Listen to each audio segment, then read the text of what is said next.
8 فروری کے عام انتخابات قریب ہیں، مگر 40% پاکستانی اپنی پسندیدہ پارٹی کے امیدوار سے ہی لائل نکلے۔ عوامی آرا جاننے کے حوالے سے معروف ادارے گیلپ پاکستان نے الیکشن مہم کے حوالے سے ایک نیا سروے جاری کیا ہے۔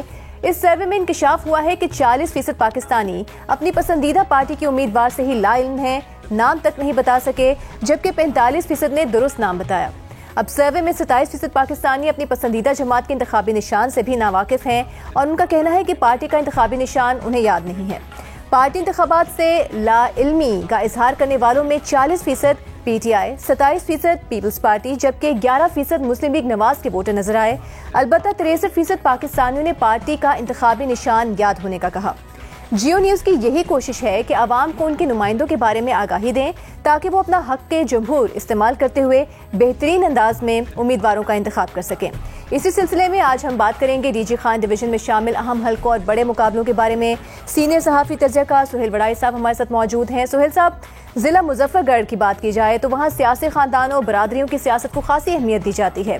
یہاں اس دفعہ کون کون سے دلچسپ مقابلے ہونے جا رہے ہیں؟ دیکھیں جی، یہ مظفر گڑھ کا ضلع بڑا ہی جو اہم اس لیے ہے کہ یہاں سے بڑے بڑے لوگ سیاست میں کردار ادا کرتے رہے ہیں۔ نواب مشتاق گرمانی، جن کے بارے میں یہ کہا جاتا تھا کہ وہ جو چاہیں پنجاب میں اور پاکستان میں کروا سکتے ہیں، اور اس زمانے کی جو درباری سازشیں ہوتی تھیں اس میں ہمیشہ نواب مشتاق گرمانی کا نام جو ہے وہ آیا کرتا تھا۔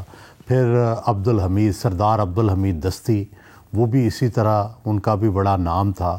اور پھر سب سے مشہور جو نام کمایا وہ غلام مصطفیٰ کھر صاحب نے، جو گورنر پنجاب رہے اور جوانی میں ہی انہیں اقتدار مل گیا۔ اور پھر اسی طرح مظفر گڑھ سے ایک اور بڑے سیاستدان نوابزادہ نصر اللہ خان ہوئے ہیں، جو اپوزیشن کے رہنما تھے، اور کہا جاتا تھا وہ سیاستدانوں کے سیاستدان ہیں۔ وہ اتحاد بناتے تھے، حکومتیں الٹاتے تھے، اپوزیشن کی سیاست کرتے تھے، بہت وفادار تھے، زمینیں بیچ کے انہوں نے گزارا کیا۔ تو یہ مظفر گڑھ یوں سمجھیے کہ سیاست کا دماغ رہا ہے، یہاں سے گورنر رہے، وزیر اعلیٰ رہے، اپوزیشن لیڈر رہے، تو اس لیے اس کی سیاست پر نظر رکھنا بھی بڑا ضروری ہے۔ اب یہ دیکھتے ہیں کہ یہ مظفر گڑھ کا حلقہ ہے، یہاں سے نون لیگ نے حماد نواز خان ٹیپو جو ہے، یہ سابقہ ایم پی اے رہے ہیں، ان کو ٹکٹ دیا ہے۔ پچھلی دفعہ 2018 میں ہار گئے تھے، لیکن اس دفعہ نون نے پھر ان پر اعتماد کا اظہار کیا ہے اور انہیں میدان میں اتارا ہے۔ تحریک انصاف نے جمشید دستی صاحب کی حمایت کی ہے۔ جمشید دستی صاحب جو ہیں، یہ ایک ورکر تھے، پہلے انہوں نے بسیں چلائیں اور بسوں کو مفت جو ہے وہ پٹرول فراہم کرتے تھے اور لوگوں کو مفت سواریاں فراہم کرتے تھے۔ ان کو وہاں اپنے حلقے میں 15 کے نام پہ بھی پکارا جاتا تھا۔ ایک غریب بستی میں رہتے تھے، ریڑھی پہ بھی چڑھ جاتے تھے۔ شروع میں انہیں ان وجوہات سے بڑی مقبولیت ملی۔ حماد نواز ٹیپو صاحب ایک ورکر سے مسلم لیگ نون کے آگے آئے ہیں، اور پیپلز پارٹی کے یہاں میر ارشاد احمد خان سیال جو ہیں، یہ 2018 میں بھی ایم این اے منتخب ہو گئے تھے۔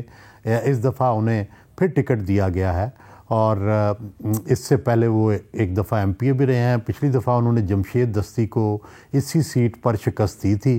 اس دفعہ وہ دونوں پھر ایک دوسرے کے مد مقابل ہیں، اور تحریک لبیک نے یہاں سے محمد یار محبوب کھر کو جو ہے وہ ٹکٹ دی ہے۔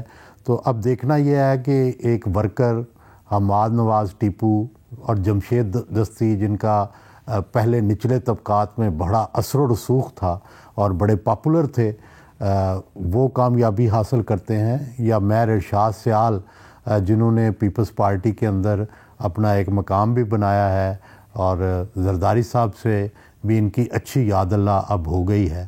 تو کیا وہ دوبارہ سیٹ جیت کر پیپلز پارٹی جو ایکسپیکٹ کر رہی ہے کہ ہم 11-12 سیٹیں تو آسانی سے جیت جائیں گے، ان سیٹوں میں ان کا بھی شمار جو ہے وہ ہوگا۔ مظفر گڑھ کا ہی دوسرا جو حلقہ ہے، اس سے NA 176 مظفر گڑھ، یہاں سے جو پیپلز پارٹی کے نوابزادہ افتخار احمد بابر پٹھان، پختونخوا میں ان کو بابر کہتے ہیں اور یہاں پہ ملتان میں ان کو ببر پٹھان کہتے ہیں، تو یہ ہیں ایک ہی نسل کے، تو لیکن یہاں پہ آ کے سرائکی میں ببر ہو گئے۔ تو یہ نوابزادہ نصراللہ خان کے بیٹے ہیں. نوابزادہ نصراللہ خان کا میں نے ذکر کیا کہ وہ پالیٹیشین آف دی پالیٹیشنز تھا. محترمہ بے نظیر بھٹو بھی ان کی سربراہی میں کام کر چکے ہیں, نواز شریف صاحب بھی ان کی کام کر چکے ہیں. اب ان کے جو بھائی ہیں نوابزادہ منصور احمد خان, جو کہ نوابزادہ صاحب نے جانشین بنائے تھے, وہ صوبائی پہ الیکشن لڑ رہے ہیں تحریک انصاف کی طرف سے. اور یہ پیپلز پارٹی بڑے بھائی جو ہیں وہ افتخار احمد ببر, یہ پیپلز پارٹی کی طرف سے الیکشن لڑ رہے ہیں. پچھلی دفعہ بھی افتخار صاحب جو تھے وہ جیت گئے تھے, اور اب اس دفعہ تحریک انصاف نے انہی کے خاندان ببر خاندان سے نواب محمد احمد خان کو کھڑا کیا ہے. تو فیملی سے ہی 2 لوگ جو ہیں وہ کھڑے ہو گئے ہیں.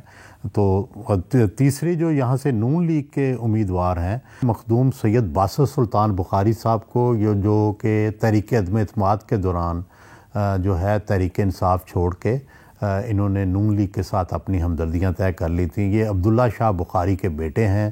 اس فیملی کی رشتہ داری کتال پور کے سیدوں سے, فخر امام اور خاور علی شاہ سے ہے. تو اس لیے یہ خاندان بھی سیاست میں بڑا اہم کردار ادا کرتا رہا ہے. اور یہاں سے تحریک لبیک نے عبدالوہاب صاحب جو ہیں ان کو ٹکٹ دیا ہے. ہر جگہ تحریک لبیک بھی نظر آ رہی ہے.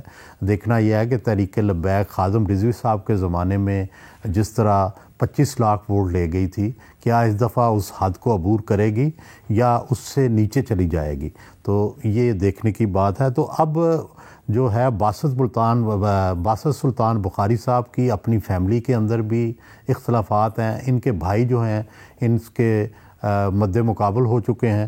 اور دوسری طرف جو ہے جتوئی خاندان اس دفعہ اس سیٹ سے حصہ نہیں لے رہا.